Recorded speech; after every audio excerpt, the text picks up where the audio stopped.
Hello మామా చెప్పు. Full kick ఎక్కేదమ్మా నన్నింటి కాడెడుతురా. సర్లే వస్తా ఉండు. లే చరణా లే. ఓన్లీ నా పేరు బలంతో ఏమంతో లఫద మనిస్తుంది అన్నదంతా వాళ్ళే పా అన్న ఇలా తప్పేదలే మమ్మ నువ్వు అనుకుందా. లే దిగు ఇల్లు వచ్చేదా.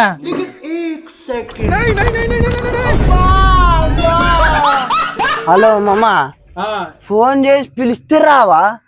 ఎంత రిమ్మమ్మ నీకు ఇప్పుడు మొగం తిరొచ్చి మా ఇంట్లో పండుకునేడు చూడు. ఓసారి ఆడ పడుకున్నాను కళ్ళు తెరిచి చూడు మామ. మా ఇంట్లోకి ఏడుకొచ్చు మామా. అన్నయ్యలో మడ్డి తాగిన నా నెల నీ తలకు వచ్చినది గట్టి పట్టుకోలే అనా. ఎంత గబ్బు నాలుగులే నువ్వు తాగి చెడిపోయినది కాదని వాడిని తాపుకొని వచ్చాడు అది కాదనా నోర్మిలే.